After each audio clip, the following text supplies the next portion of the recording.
Olá, amigos. Lá vamos nós para o nosso programa, agora voltando às 21 horas, né?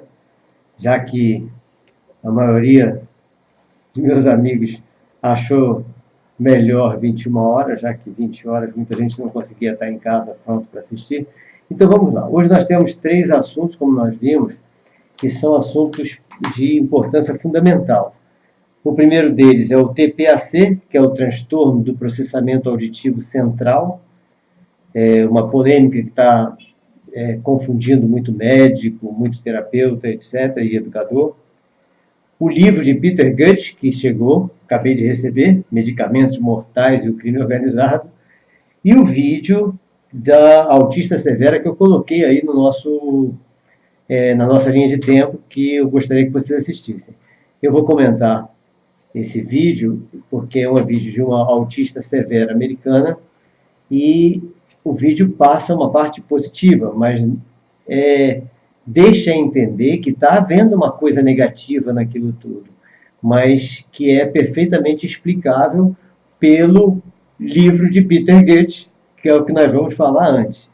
Ou seja, lá nos Estados Unidos, principalmente, a indústria farmacêutica não é brincadeira, é uma verdadeira máfia, e, obviamente, ninguém quer que o autista reduza seus sintomas por meio de tratamentos complementares, como a dietas, etc.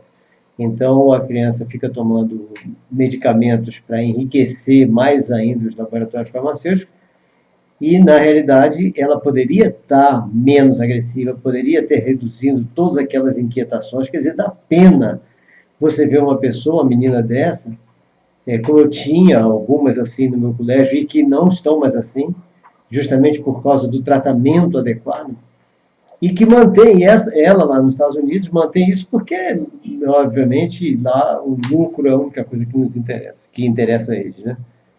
E depois nós vamos ver mais 2 detalhezinhos, que são alguma coisa relacionada à avaliação, à educação inclusiva, 3 itenzinhos da educação inclusiva, e depois vamos comentar sobre o roteiro dos nossos cursos, palestras, etc. Aliás, vamos começar por isso. Vamos começar pelo nosso roteiro dos cursos, palestras, etc., que nós vamos dar, para que as pessoas já possam ir se preparando, né, para aproveitar que eu estou em algum lugar aí. Então vamos ver. Nós vamos começar agora, dia 9, sábado. Sábado agora, eu vou estar aqui em Salvador mesmo, dando uma espécie, é como se fosse uma palestra, embora seja aula, é uma palestra de neurofisiologia lá na Realiza, no centro da cidade, onde nós vamos falar das funções do cérebro, as bases das plasticidades, cérebro na gestação, infância, adolescência, ou seja, nós vamos falar da neurofisiologia, da formação neurofisiológica da criança, alguma coisa, né? Porque essa aula já foi dada e os alunos apenas pediram para fazer uma complementação, quer dizer, não foi dada por mim, né? Foi dada por outro professor. Os alunos pediram para fazer uma complementação baseado nas minhas pesquisas, nos meus estudos, etc. E eu farei isso com o maior prazer. Em seguida, nós vamos ter, na segunda-feira, eu tenho uma reunião com o Ângelo, um amigo meu que está se encaminhando pela neurociência, e que nós vamos discutir sobre uma preparação de um seminário de neurociência na UNEB, que vai ser no ano que vem, parece. Em seguida, nós teremos dia 16 e 17, sábado e domingo de junho agora, interpretação dos sonhos na Clínica Persona em Itabuna, na Bahia. Então, esse curso realmente é lógico que eu vou dizer que está maravilhoso, porque sou eu que vou estar, mas realmente eu estou adorando essa fase do curso de interpretação dos sonhos, pelas coisas novas que apareceram, né, que estão surgindo, e as novas informações vindas do laboratório de neurociência em Kyoto, no Japão, e trazendo informações muito interessantes que aproximam Freud da neurociência, como já vem acontecendo, e no ano passado o nosso curso de interpretação dos sonhos também lá na Clínica Persona em Itabuna já falou sobre isso, já falamos sobre isso, mas dessa vez nós temos mais informações. Depois não está confirmado, não recebi nenhuma confirmação de palestra em 2 cidades próximas de Itabuna. Estou aguardando. devemos ir a Juazeiro logo em seguida, mas para planejar o nosso curso de autismo em Juazeiro. Então eu devo ir a Juazeiro logo em seguida para planejar, ver hotel, auditório, etc., para planejar inclusive a data, porque eu havia planejado Juazeiro para dar o curso no dia 27 e 28 de julho, e eu não sei se vai dar, vou dar uma olhada lá e aviso vocês. Em seguida, nós vamos para Passo Fundo, no Rio Grande do Sul, onde nós estaremos lá do dia 29 de junho, uma sexta-feira, até o dia 4 de julho, uma quarta-feira. No final de semana, nós daremos um curso de autismo, ou seja, tudo sobre autismo, tudo das mais novas pesquisas sobre o autismo, em Passo Fundo, no Rio Grande do Sul. Em seguida, nós possivelmente estaremos dando algumas palestras em algumas cidades próximas sobre o processo de educação inclusiva. Em seguida, nós estaremos em Seabra, no dia 7, 8, 9 e 10 de julho, onde nós vamos também verificar o planejamento para o curso de autismo em Seabra, esse mesmo curso que já terá sido dado em Passo Fundo, no Rio Grande do Sul. Aí teremos no dia 20 e 21 de julho, em Itaberaba, o curso de autismo também. Então, esse curso de autismo, como eu falei, itinerante, nós vamos rodar o Brasil todo, todas as cidades que desejarem, nós estaremos fazendo, dando essa informação que eu acho primordial para as famílias, os terapeutas, os educadores, para nós salvarmos essas crianças dessas loucuras que estão fazendo e destruindo a mente de todas elas. Depois, então, como eu falei, possivelmente teremos em Juazeiro, 27 e 28 de julho, vai depender desse acerto que eu vou fazer lá. E, em seguida, nós teremos em Santo Amaro da Purificação, na Bahia, dia 3, 4 e 5, sexta, sábado e domingo. Então, nós teremos esse curso completo de autismo em Santo Amaro da Purificação. Não está confirmado o Direcê, que seria 10 e 11 de agosto. Não está confirmado também ainda, mas possivelmente teremos 17 e 18 de agosto em Jequié. Em seguida, nós teremos 25 e 26 de agosto, na Clínica Persona, em Itabuna, um curso que eu vou dar de medicina psicossomática, muito interessante, muito necessário, porque as pessoas estão cada vez ficando mais desestruturadas emocionalmente, e isso está trazendo doenças psicossomáticas e até doenças reais. Logo em seguida, de 21 de setembro até 1º de outubro, estarei no Pará. Tem um intervalo aí que não tem nada planejado ainda. Mas 21 de setembro a 1º de outubro, possivelmente eu estarei no Pará, onde eu farei, aliás, 21 de setembro até 29. Aí depois eu devo ir a Natal, no Rio Grande do Norte. Então é um período que eu estarei no Pará e depois no Rio Grande do Norte. E nesse período nós vamos, então, estar livre para fazer encontros com os educadores de Pixuna do Pará, com meus amigos lá, em Aurora do Pará, com meus amigos de lá. Vamos fazer encontros de educação diversos, todas as dúvidas que a gente puder tirar. Vamos falar de tentar abordar todos os assuntos que nós pudermos abordar, sem nenhum compromisso. Dessa vez não sei se vai ser programado algum curso, depende do pessoal de lá, mas de qualquer maneira eu estarei nesse período no Pará. E mais tarde, em outubro, dia 20 e dia 21, na Clínica Persona em Itabuna, um curso sobre a sexualidade humana. Esse curso tem como base Freud, naturalmente, todos os outros psicanalistas, todos os teóricos psicanalistas, e há um livro meu já falando alguma coisa sobre isso, e que nós vamos usar também, né? Obviamente, eu não poderia dar um curso desse sem usar um dos meus 4 livros, né? É óbvio, sem dúvida. E no IUP, nós teremos, esse ano, pela primeira vez, uma feira literária. Mas será lá no final, então eu vou avisar vocês depois. Vai ser em outubro, 27 de outubro, sábado, aberto a todos. Nós teremos a primeira feira literária do IUP aqui em Salvador. Esse é o nosso roteiro, tá? Então vamos agora ao que nós temos a comentar. O primeiro comentário nosso, a primeira conversa nossa é exatamente sobre o transtorno de processamento auditivo central. O que é isso? Na realidade, há vários transtornos nas crianças, nos adolescentes, que prejudicam a aprendizagem, e a cada um desses transtornos é dado um nome. Antigamente era pior, que era dado o nome de um pesquisador que descobriu o transtorno. Hoje, pelo menos, está se tentando dar nomes que correspondam ao defeito, ao problema, àquilo que não está funcionando corretamente. Então, esse transtorno, que é o TPAC, transtorno do processamento auditivo central, ele fala exatamente sobre o processamento do som.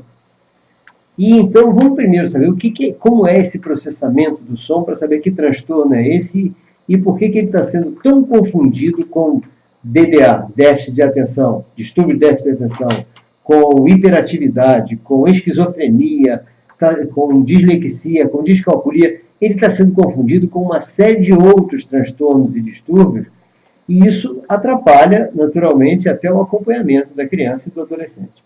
Bom, como é o som, para nós sabermos o que é esse transtorno? O som, a imagem, a temperatura, a umidade, tudo isso, já falei temperatura, calor, todas essas, o tato, o paladar, tudo isso que nós sentimos, todas essa maneira de nós nos comunicarmos com o meio à nossa volta, ou seja, nós percebermos o meio que está à nossa volta, tudo isso é um processo de percepção, obviamente, o nome diz, e é feito pelas células transceptoras, que são células existentes em todo o nosso corpo. Então, algumas delas são especializadas, como as células no fundo do olho, na retina, que são fotocélulas.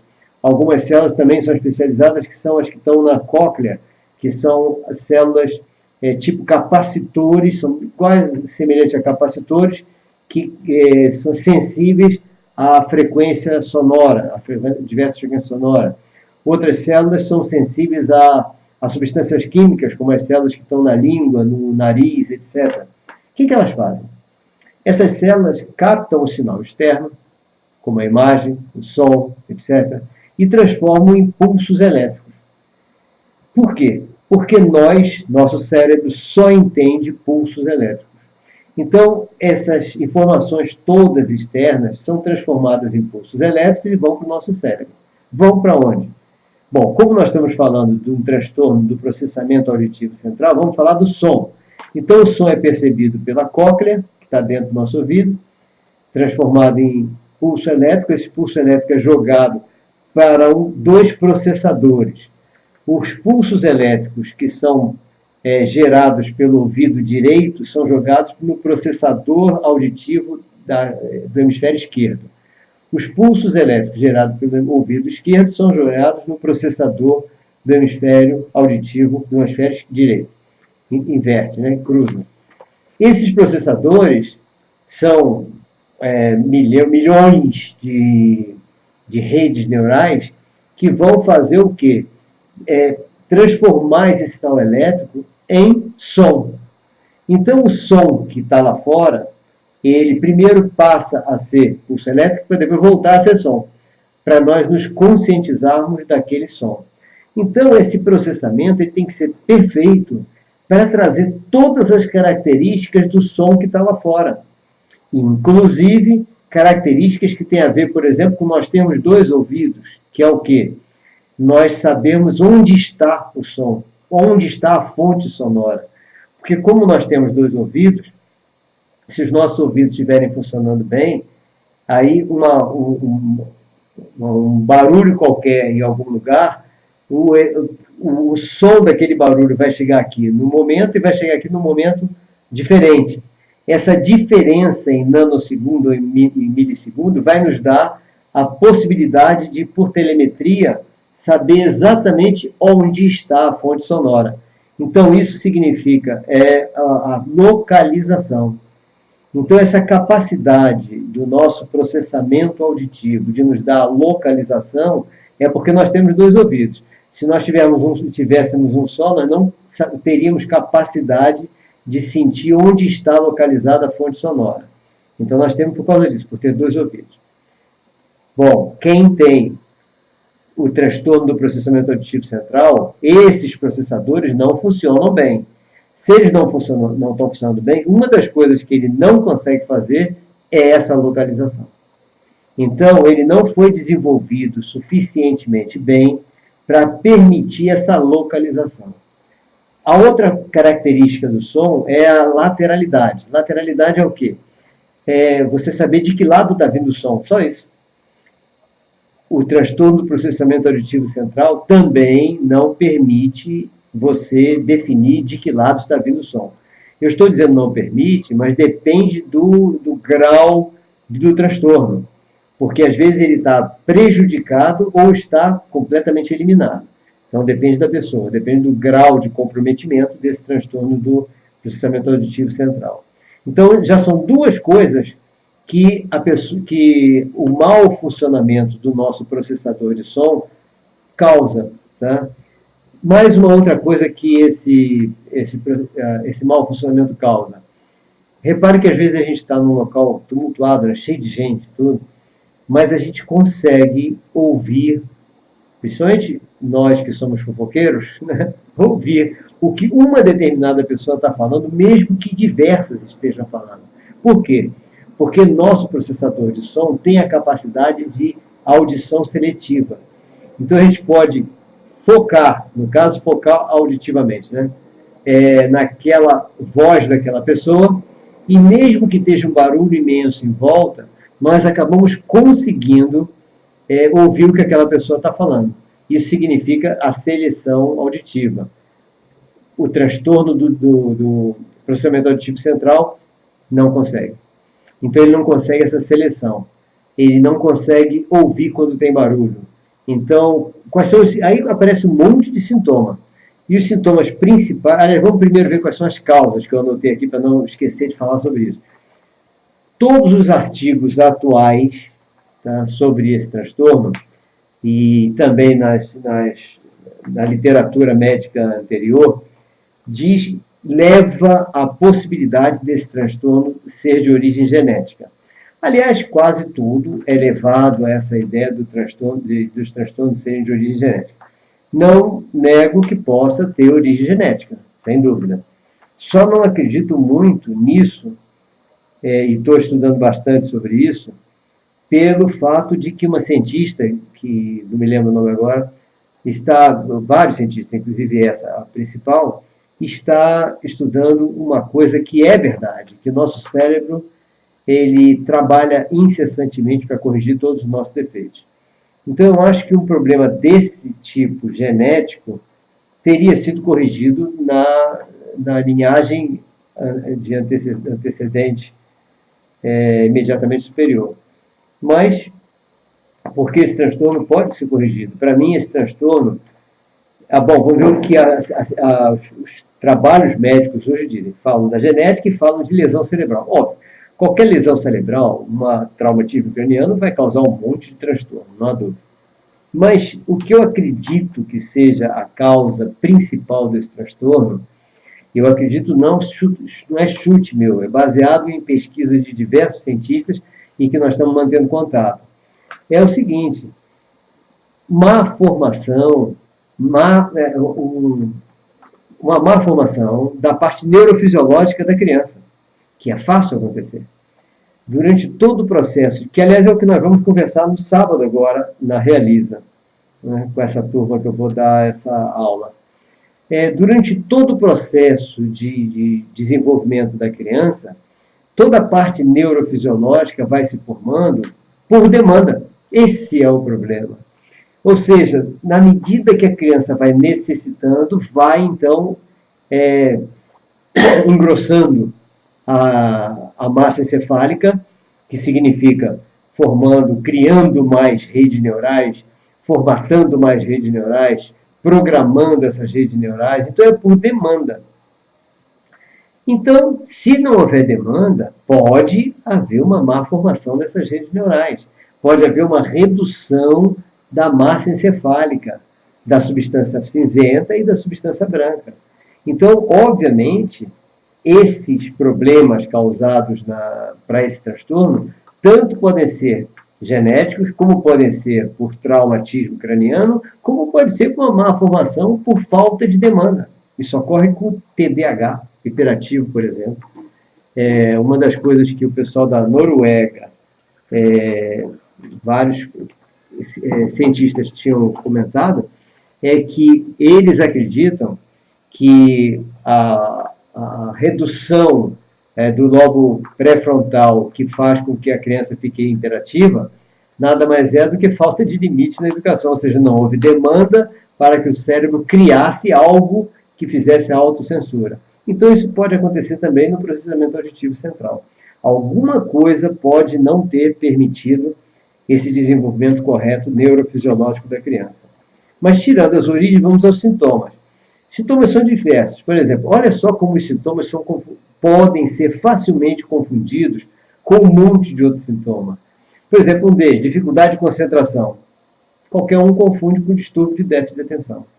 Outro, dificuldade de aprendizagem, dificuldade de memorização. Você vai confundir também com dislexia, vai confundir com descalculia. Cansaço rápido. Cansaço rápido vai confundir com relaxamento, preguiça, não querer nada. Agitação das aulas vai confundir com hiperatividade. Dificuldade de ouvir ou prestar atenção em locais barulhentos vai confundir com autismo. Tá? Sempre pedido para repetir, déficit de atenção, parece não ouvir ou não entender, preguiça, relaxamento, teimosia, sei lá, demora para escutar, compreender o que foi dito, falta de capacidade intelectual. Ou seja, a confusão é total. O cara não tem nada disso, mas pode ser confundido com qualquer outra coisa.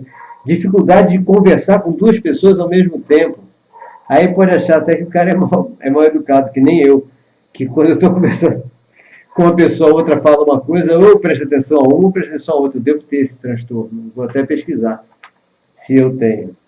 Com certeza eu devo ter esse transtorno também. Dificuldade de localizar onde está a fonte sonora. Foi o que nós comentamos. Eu expliquei até como é essa localização por telemetria. Dificuldade de localizar o lado de onde vem o som, já comentamos. Dificuldade de realizar sequências de tarefas. Facilmente o professor vai dizer que é preguiça do aluno. Dificuldade de abstração, isso confunde com autismo. A dificuldade de abstração é uma coisa complicadíssima. Eu já recebi vários alunos com dificuldade de abstração. E que eram taxados de, como é que se diz? Com baixa intelectualidade, coisas, nada disso. Ele estava apenas está apenas com, é uma dos sintomas disso. Agora, como é que nós vamos chegar a um diagnóstico? Bom, eu já fico meio preocupado quando as pessoas exigem laudos diagnósticos, etc., porque isso taxa, isso rotula a criança ou adolescente. Então, tem mães que não sossegam enquanto o médico não der um laudo para ela. Bom, alguns é para se aproveitar para ter alguma vantagem financeira ou alguma coisa assim. Mas o laudo, para quem tem o problema, é totalmente negativo. Porque o laudo vai fazer o quê? A pessoa, ela mesma vai fazer uma rotulação, vai se rotular. Vai fazer uma autorrotulagem. E dali em diante, ela vai criar uma preguiça mental acoplada ao problema real que ela tem. Eu vejo isso constantemente. Então a pessoa tem um problema, tá certo, o problema está lá. Mas quando vem o laudo, eu sou autista, como vários vêm falar.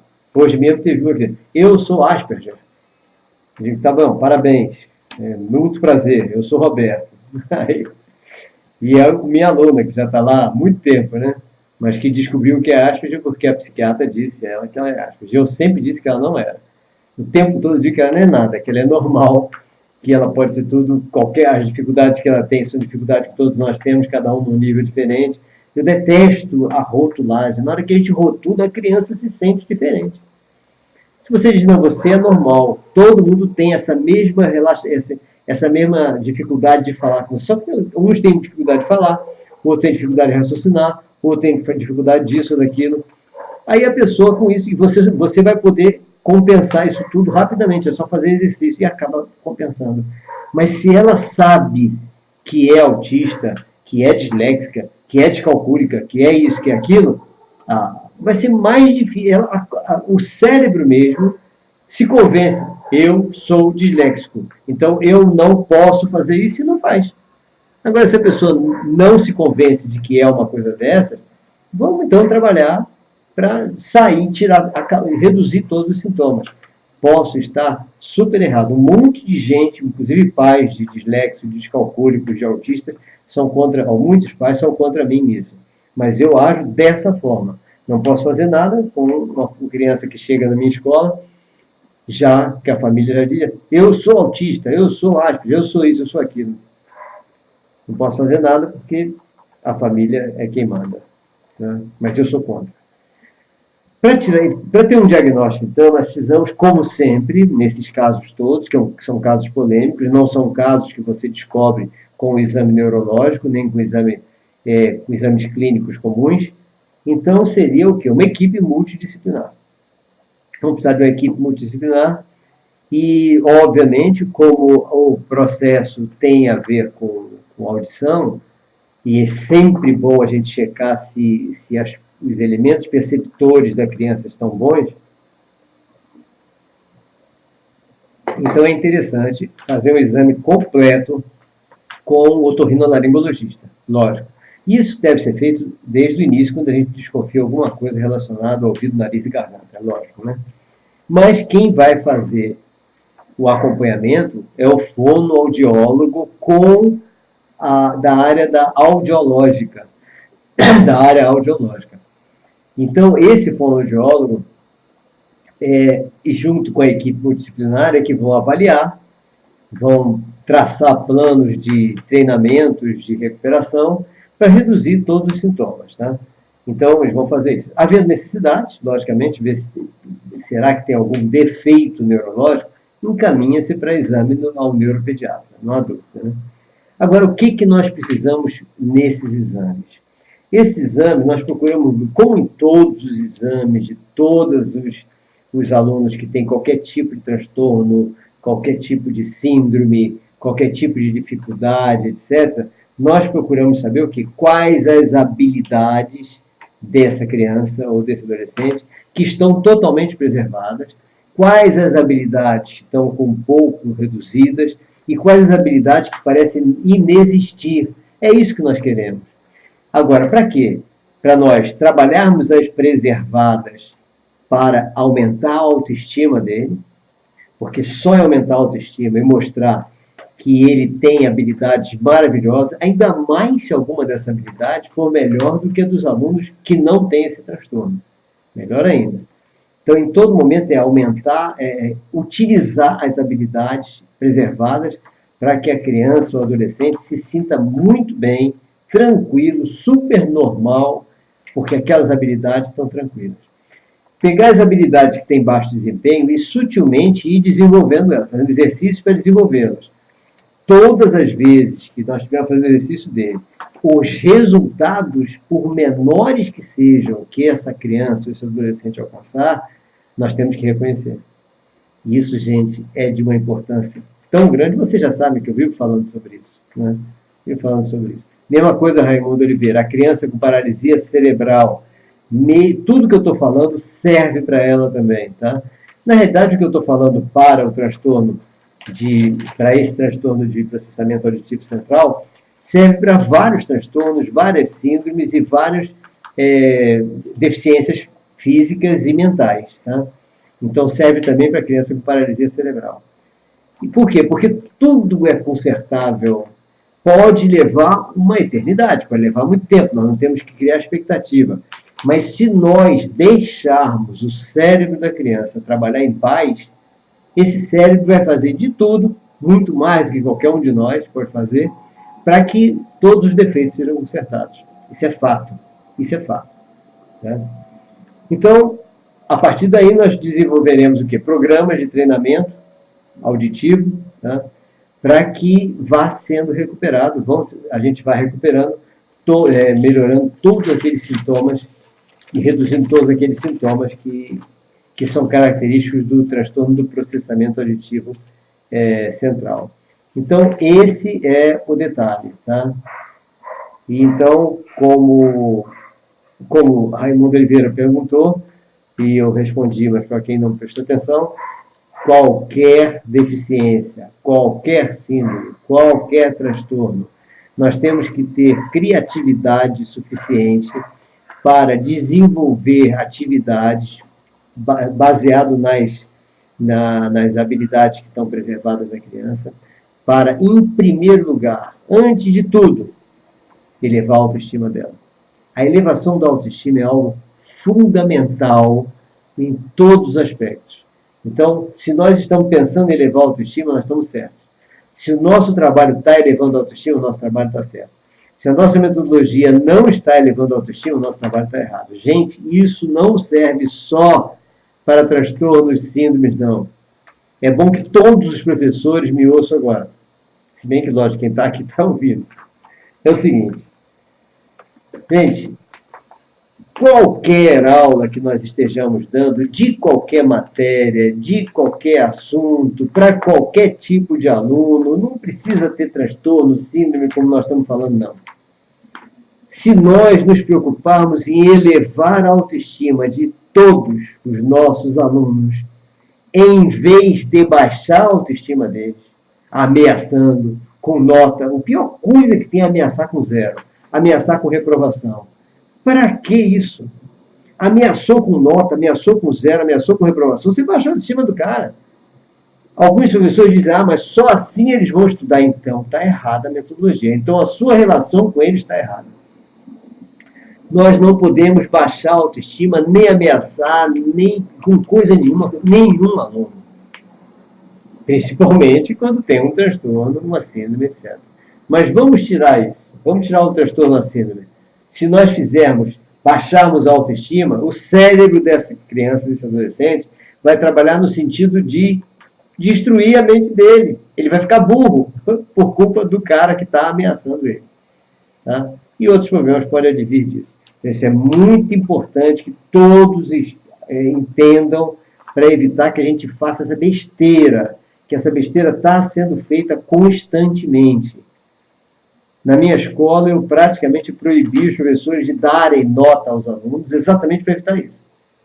Então, o aluno não pode. Alguns estão até dando nota, porque custam a entender o que eu quero. Né? Eu não quero que o aluno sequer saiba que nota tirou em prova. Porque aí acaba a ameaça da nota.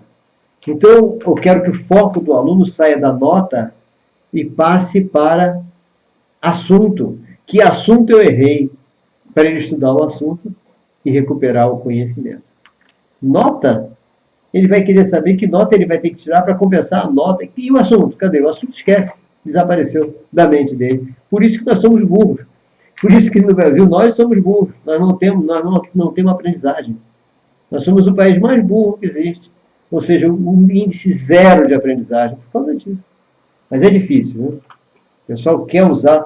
Eu acho que, eu sou da opinião que cada um de nós tem que ter o direito de usar uma arma para se defender. Mas eu, ao contrário, eu quero tirar a arma dos professores. Porque a arma dos professores é a nota. Então, eles até você não é a favor da arma? Como é que você quer tirar a arma, a nota que é a arma dos professores? Nesse caso eu quero, sim. Raimunda, sim, 8 anos, sua neta, né? Temos que ver isso, vamos verificar. Entre em contato comigo para a gente ver o que a gente pode orientar para que quem esteja cuidando dela, né, já que ela tem paralisia cerebral, né? para que ela possa se desenvolver, porque ela não tem limite, isso aí pode ter certeza. Tá? Nenhuma deficiência limita a pessoa no seu desenvolvimento intelectual, a não ser que haja uma deficiência séria em todas as redes neurais. Mesmo assim, a plasticidade cerebral é fantástica e acaba com pouco cérebro fazendo coisas que muito cérebro às vezes não faz. A gente sabe disso. Tem gente que tem todas as redes neurais e não funciona. E tem gente que tem poucas redes neurais e a plasticidade cerebral faz funcionar. Não vou dar exemplo porque pega mal. Né? Mas vamos ao segundo assunto, que é... Cadê? Peter Goethe. Gente, achei maravilhoso. Deixa eu mudar aqui para poder ver como é que eu mostro isso aqui. Achei maravilhoso a chegada desse livro. Alan, eu acho que entrou aí. Alan estava procurando saber qual era o livro, né? Pois é, eu fiquei até com medo dele não ser enviado para mim, mas chegou. Está aqui. Medicamentos Mortais e Crime Organizado. Não li ainda porque chegou hoje. Tá? Então eu vou começar a ler e falo para vocês o que tem aqui. Mas isso aí é claro. O que ele diz? Como a indústria farmacêutica corrompeu a assistência médica. Esse assunto tem a ver com o próximo que nós vamos comentar, que é sobre a autista que está aí no nosso... na nossa linha de tempo, um videozinho sobre ela, uma autista americana. Então, o que Peter Goethe fala?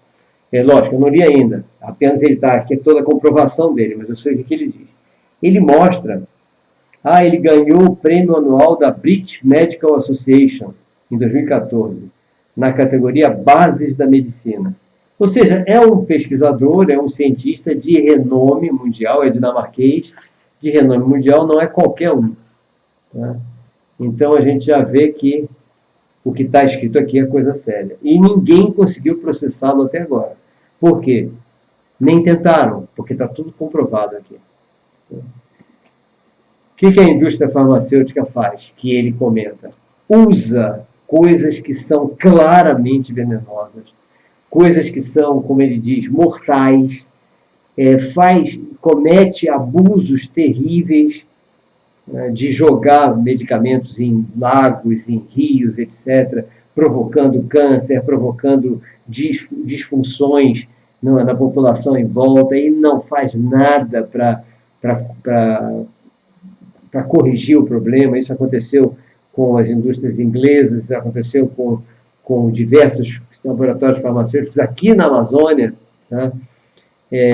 Fazem experimentações que são antiéticas, etc., e sempre com o mesmo objetivo. Ou seja, se o objetivo da indústria farmacêutica, em geral, fosse o que muitas são, que é justamente desenvolver medicamentos para resolver todos os problemas que nós temos de saúde, é excelente.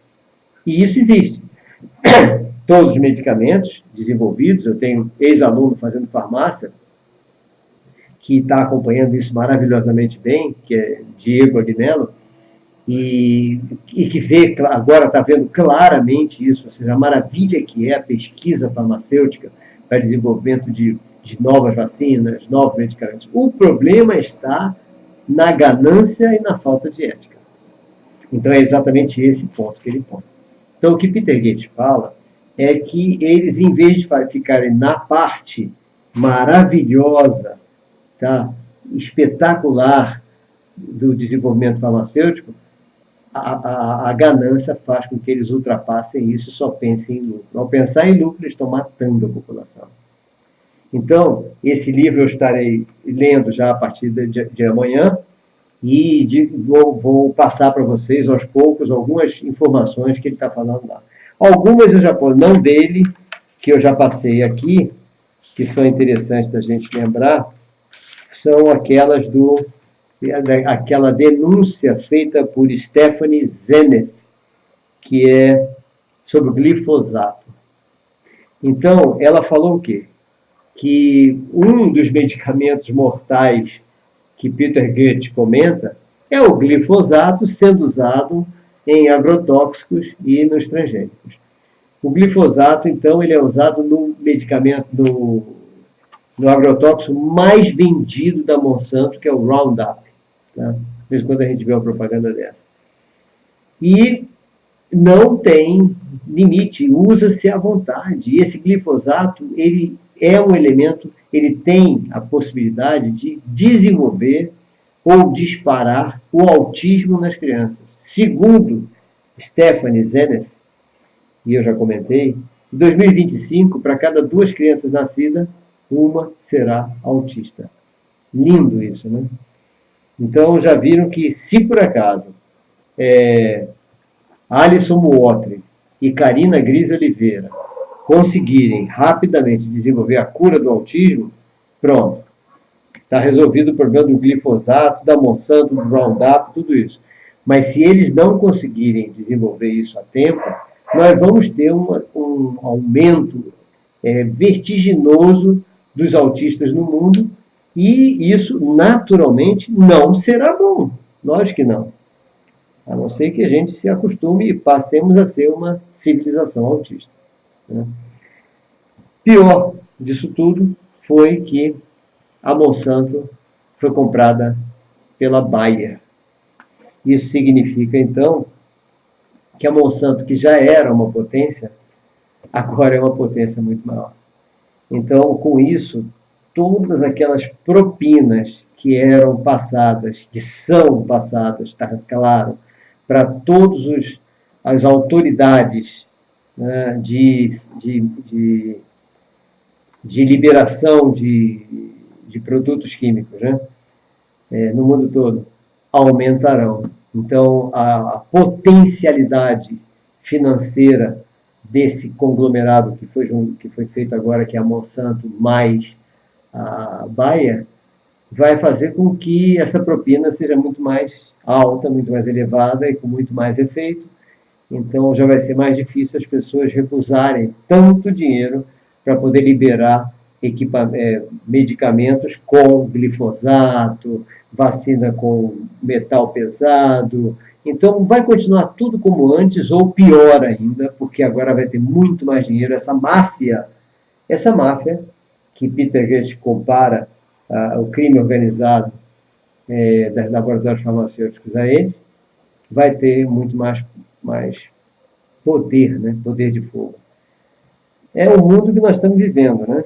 É meio chato falar isso, eu não gostaria de estar comentando isso com vocês, mas nós temos que estar preparados para estarmos, dentro do possível, nós nos livrarmos dessa máfia, desse crime que está organizado, que está aí. Eu, inclusive, já vou começar a pedir, eu peço a todos os médicos que, por favor, tentem adquirir esse livro. Comprem esse livro de Peter Gates. Leiam esse livro de Peter Gates. Porque aqui é só comprovação do que a indústria farmacêutica está fazendo. É só comprovação. Não tem nada aqui que seja invenção dele, que seja exagero dele. Nada. Ele esteve no Rio de Janeiro fazendo uma palestra há pouco tempo. E é bom que todos os médicos e todos os meus amigos, meus alunos que querem seguir medicina, leiam esse livro. Eu vou ver se eu consigo adquirir mais 1 ou 2 exemplares para ter na nossa biblioteca. Porque realmente, quem quer seguir medicina, essa é a maneira de não se transformar num aviãozinho do tráfico de drogas lícitas. Né? Porque o que a indústria farmacêutica está tentando fazer com os médicos é transformá-los em aviãozinhos de traficantes de drogas lícitas. Né? E isso nós não podemos nos transformar nisso. Então, meus alunos sabem, todos estão sendo preparados para isso, sabem que tem que estar por dentro disso, sabem que tem que se preparar contra isso, sabem que vão ser assediados para prescrever um monte de medicamento que não presta, para ganhar dinheiro, ganhar percentual, ganhar percentagem, ganhar passagem, estadia para congressos, essa coisa toda. Então, eles já estão sendo preparados por mim para isso. Gente, mas estão sendo preparados também na parte de caráter, senão não adianta nada. Então, ele vai ser médico só para lucrar com isso, né? Não é isso que eu quero. Então, não, você quer ser médico, mas com caráter, por favor. Então, se prepare que você vai ser assediado para prescrever um monte de medicamento. E se você ler esse livro e se começar a pesquisar, ele inclusive diz uma coisa interessante: não acredite em nenhuma pesquisa financiada pelos laboratórios farmacêuticos. Por aí você vê. Então a gente tem que tomar cuidado na hora que está lendo um artigo na internet, como eu estava lendo vários hoje. A primeira coisa que eu faço é verificar quem escreveu, para saber quem é, se em alguns casos a gente já conhece, já sabe a honradez do cara, o caráter da pessoa. E se a gente não conhece o cara, vamos ver as fontes, quem financiou, aquela coisa toda. Ou se a gente vamos olhar outra pessoa que fale daqueles mesmos materiais, aqueles mesmos substâncias, para ver se não está sendo enganado de alguma forma. Né? Como o açúcar. Vários trabalhos científicos sobre o açúcar não tiveram nenhum patrocínio, não puderam ser publicados por revistas especializadas para não acabar com a indústria do açúcar. Tá?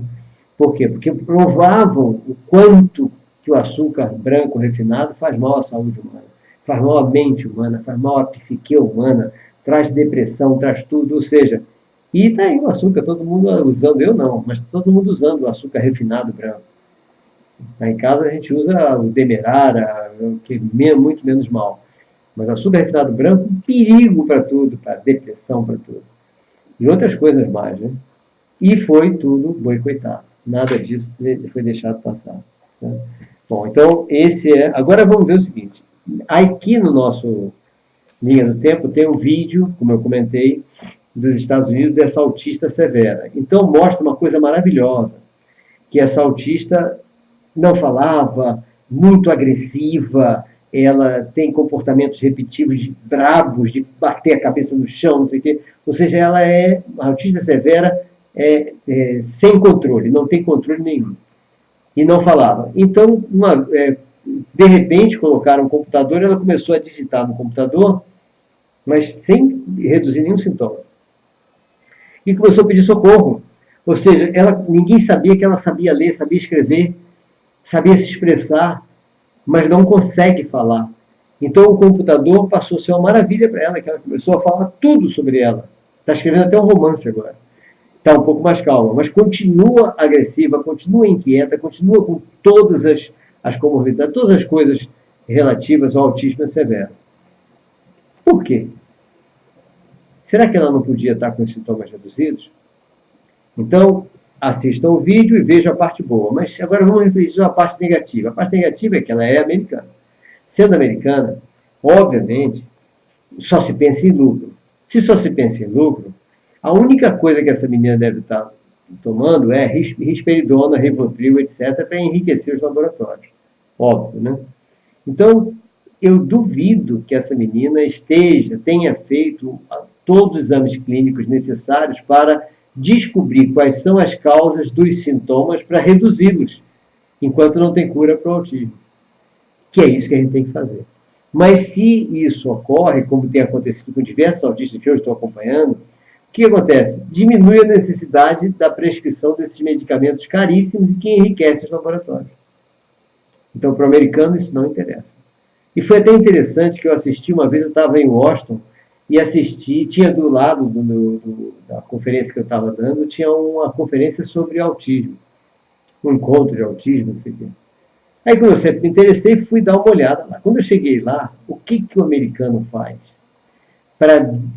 Justamente para desacreditar todos os tratamentos nutricionais, tá? Aparece um monte de pilantra oferecendo tratamentos miraculosos para o autismo. Compre essa erva, não sei da quanto, que cura seu filho. Tome esse remédio que acaba com esse sintoma. Tome, ou seja, um monte de tratamento ditos naturais para enriquecer o pilantra que está ali, para que aquele pessoal que é sério, como Dr. William, esqueci o nome agora, um dos americanos mais famosos que tem do autismo. Esses pesquisadores corretos do tratamento nutricional, etc., sejam desacreditados, porque fica parecendo que tudo é trambiqueiro ali naquele negócio. Aí os médicos chegam e viu como tudo é trambique, nada dá certo, tem que dar risperidona, Rivotril, essas coisas. Aí continuam o tratamento medicamentoso só. Não se faz exame de intolerância alimentar, não se faz exame para verificar se existe alguma infecção de cândida e candidíase, não se faz exame para ver se está baixo, se tem baixo ômega 3, não se faz exame para saber se está havendo algum problema de tireoide, ou seja, não se faz exame de nada. Simplesmente prescreve-se risperidona e Rivotril. É brabo, né? Porque vai ser manutenção da criança dormindo com Rivotril, ficando um pouco mais calma com risperidona. E aí? E aí? Como é que vai essa criança ser no dia seguinte? Todo dia aumenta a dose, diminui a dose, aumenta a dose, diminui a dose, muda o nome do medicamento com a mesma substância, não sei o quê. Infelizmente, essa é a realidade. Essa é a realidade. Isso é triste, isso não é brincadeira. Tá? Pesado, né? Hoje, essa noite, nossa, nós só estamos falando de coisa meio complicada, né? Mas é um negócio, eu não posso ficar com essas informações comigo. Tem que passar para vocês mesmo. Não há dúvida, né? Ah, eu esqueci, queria pedir a vocês para apertarem num troço, não sei onde é que tem aqui. Deve ter algum lugar aí um negócio de curtir. Né? Tem negócio de curtir. Apertar esse botão do curtir, porque é incrível como é que muitos de vocês estão assistindo, muitos de vocês passaram e-mail para mim, e aparece 3, 2, 3, 4 assistindo. Então eu acho estranho isso, né? Um monte de gente comentando sobre o que eu falei, e na realidade o Facebook põe um número mínimo ali do lado. Então eu já nem ligo para esse troço mais. Então vamos ver uma outra coisa importante agora, depois disso, que é sobre as dúvidas. Dúvidas estão chegando direto, eu vou ter que ter uma noite só sobre isso, mas vamos falar rapidamente sobre 2 assuntos importantes, que é sobre a parte de avaliação, sobre a parte da aula inclusiva, sobre o processo de educação inclusiva. Tá? Então eu anotei aqui alguns detalhezinhos, que é o seguinte. Vamos falar rapidamente sobre prova. Prova, teste, avaliação. Eu só peço sempre aos professores que avaliem o seguinte. Foi até uma pergunta que eu fiz para todos os meus professores. O resultado de uma avaliação com data marcada mede o quê? Tá? Porque no Brasil, toda prova tem data marcada. Todo colégio tem uma semana de provas em que o aluno sabe que segunda tem prova de geografia e história, terça tem prova de português e ciências, quarta tem prova de matemática, física, não sei o quê, quinta... Então ele já, aquela semana, ninguém fala com ninguém. Eu liguei para meu neto lá em Natal. A semana ele está estudando porque é semana de prova. Semana de prova. Estudando porque é semana de prova. Então significa, aí vai fazer uma prova. Prova está marcada. O aluno vai fazer e tira 10. O professor fica todo satisfeito. O pai fica todo satisfeito. O aluno fica todo empolgado. Nossa, eu sou o máximo. Tirei 10 na prova. Tirei 9. Tirei 9,5 na prova. O resultado, 9, 9,5, esse resultado dessa avaliação com data marcada, mede na realidade o quê mesmo? Mede a aprendizagem? De jeito nenhum. O resultado dessa avaliação mede a capacidade de decorar que o aluno tem. Porque a única coisa que ele vai medir é como está a capacidade de armazenagem do hipocampo, que é aquela memóriazinha de trabalho pequenininha que fica no sistema límbico, lá no centro do cérebro, que é a memória temporária, que não dura mais do que 3 dias. Então, ele tirou 9, tirou 9,5, tirou 10. Então, ele tem uma excelente capacidade de memória temporária.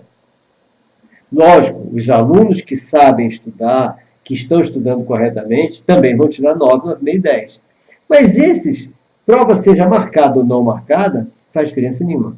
Mas para a maioria dos alunos de prova marcada, a única coisa que a gente vai medir é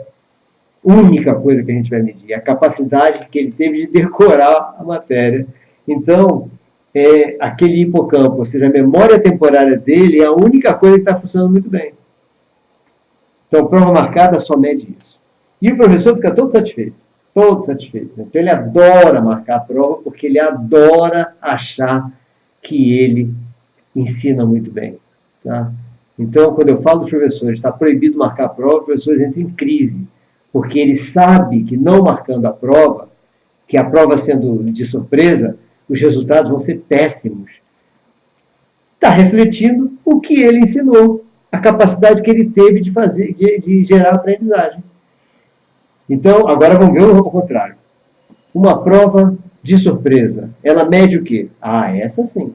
Uma prova de surpresa, que o aluno não faz a menor ideia que vai ter aquela prova naquele dia, o aluno só vai acertar se ele realmente aprendeu aquilo, porque ele não teve possibilidade de decorar.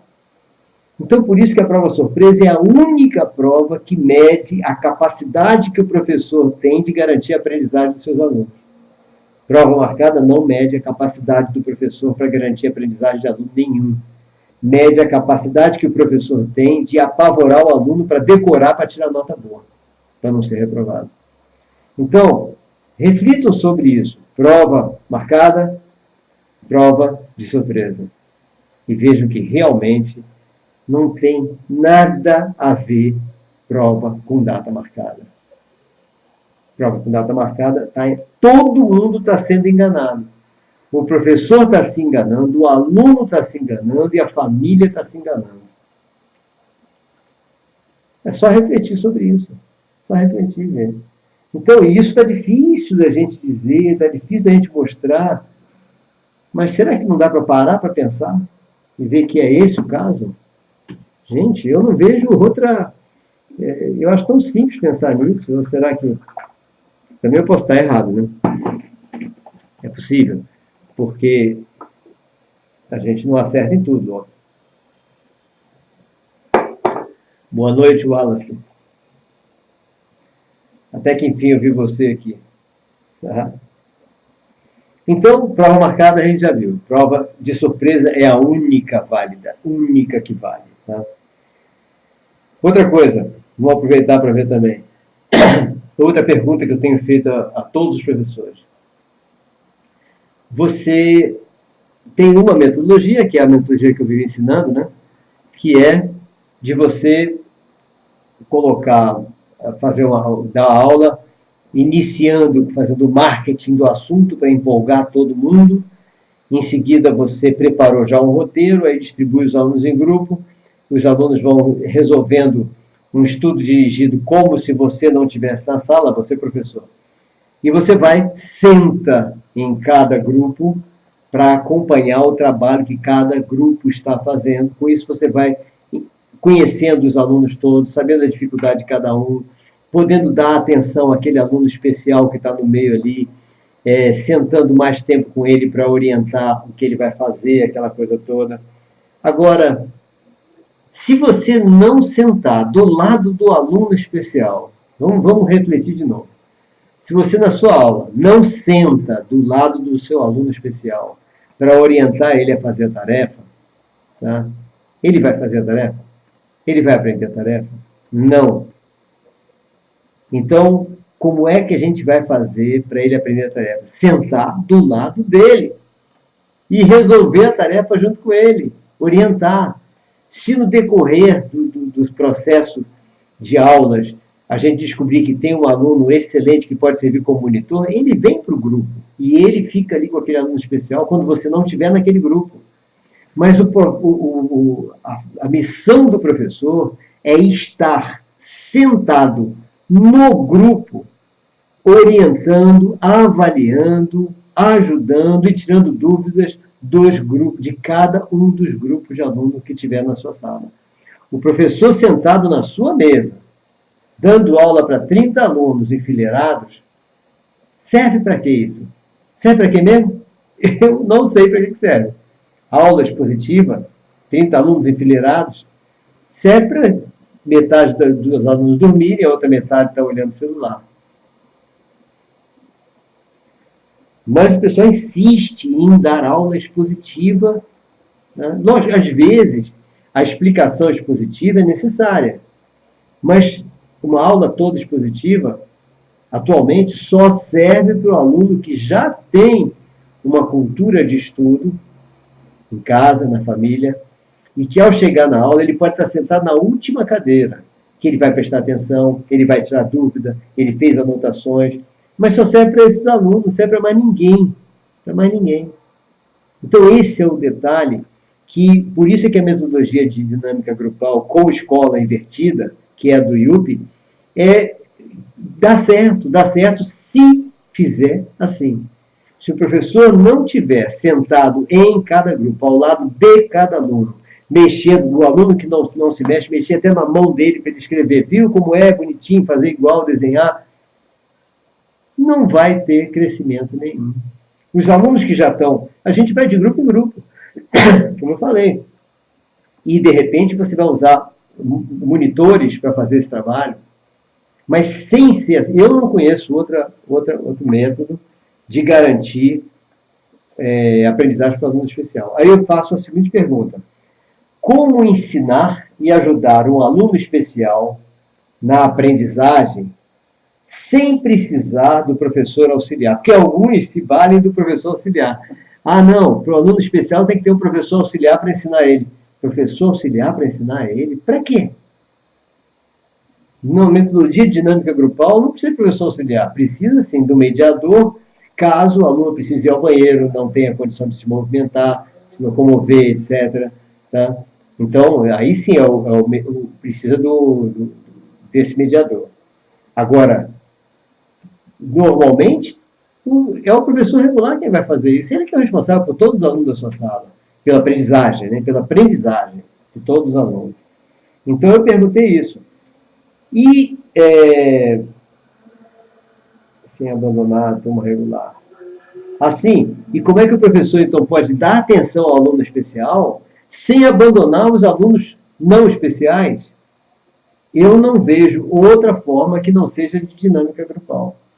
Por isso que eu insisto em ensinar para todo mundo a dinâmica grupal. Eu digo dinâmica grupal com escola invertida, por quê? Porque a partir do momento que a dinâmica grupal vai caminhando, vai sendo desenvolvida, naturalmente, sutilmente, os alunos se acostumam à sala de aula invertida. Por quê? Eles já vão começar a se acostumar a ler na véspera o assunto do dia seguinte. Porque ele vai trabalhar a aula inteira, ele vai estar trabalhando. Se ele tiver lido na véspera, o grupo dele vai conseguir resolver as coisas mais cedo. Se houver uma competição entre grupos, ele vai resolver mais cedo. Então, esse processo da competição, por exemplo, vai despertar nos alunos a vontade de se preparar antecipadamente. Essa vontade de se preparar antecipadamente nada mais é do que a escola invertida, ou seja, a sala de aula invertida. Há algumas escolas, algumas instituições que quiseram implantar a sala de aula invertida, como é na Finlândia, etc., por decreto. Não pode ser por decreto. Você vai sutilmente implantando isso, aos poucos. Tá? Esse é o detalhe. Então, outra pergunta. Como é que você consegue, dando uma aula para 30 alunos enfileirados, tá fazendo a avaliação processual de todos eles? Eu não consigo. Tá? Eu só consigo fazer a avaliação processual se eu estiver visitando os alunos nos grupos. Que aí, a cada grupo que eu estou vendo, eu estou avaliando. Eu, olhando para 30 alunos numa sala de aula, não tem como fazer a avaliação processual, de verdade. Agora, pode ser que seja um defeito meu. Tem professores super inteligentes que conseguem fazer tudo isso sem fazer o que eu estou dizendo. Então, gente, esse é o detalhe de hoje, que eu falei um monte de coisa preocupante, né? E essas agora são dúvidas que estão surgindo. Mandem suas dúvidas todas. Tá? Mandem suas dúvidas. E vamos passar rapidamente aqui, agora no final, o que eu falei no início, que é o nosso roteiro, para as pessoas se prepararem para saberem onde eu estou e poderem vir falar comigo, inclusive, né? Então, agora, dia 16 e dia 17 de junho, quer dizer, primeiro, nós teremos nesse sábado, dia 9, como eu falei, uma palestra de neurofisiologia na Realiza, em Salvador. Dia 16 e 17 de junho, nós teremos em Itabuna, na Clínica Persona, em Itabuna, eu vou dar uma aula de interpretação dos sonhos. E como eu falei, esse modo de interpretação dos sonhos está algo fantástico, porque está já com uma série de descobertas novas feitas pelos laboratórios de neurociência, né? Em seguida, nós vamos para o Rio Grande do Sul, em Passo Fundo, onde estaremos lá dando um curso completo sobre o autismo. Esse curso completo sobre o autismo, a gente começa na sexta-feira, dia 29 de junho, e acaba no domingo, dia 1º de julho. Mas eu fico lá no Rio Grande do Sul, possivelmente na segunda e terça e quarta, 2, 3 e 4 de julho, onde eu devo fazer algumas palestras em algumas outras cidades sobre a educação inclusiva, né?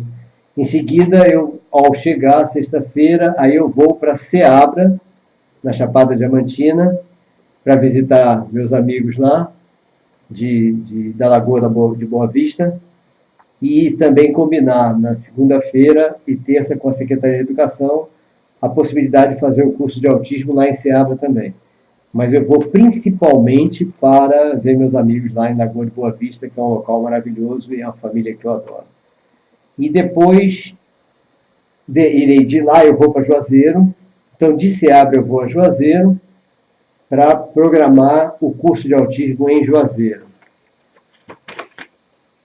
No dia 20 e 21 de julho, eu vou fazer o mesmo curso de autismo em Itaberaba, tá?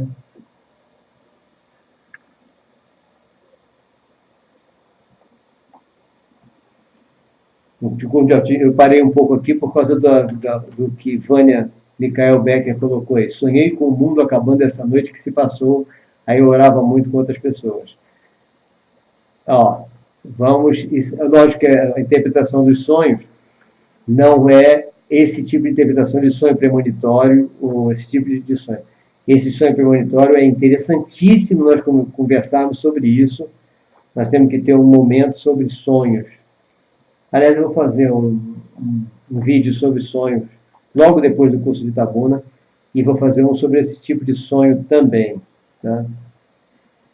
No dia 27 e 28 de julho podemos ter o curso em Juazeiro, se eu tiver combinado tudo, e dia 3, 4 e 5 de agosto já teremos em Santa Maria da Purificação o curso completo de autismo também.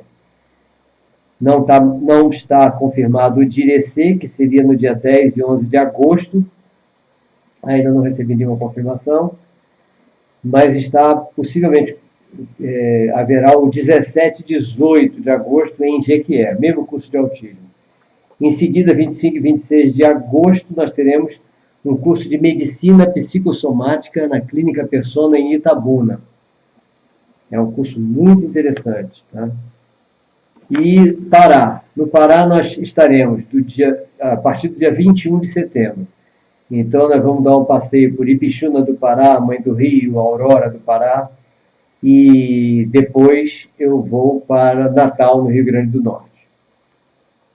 Em seguida, aí o que está marcado aqui é 20 e 21 de outubro, um curso completo de sexualidade humana na Clínica Persona em Itabuna.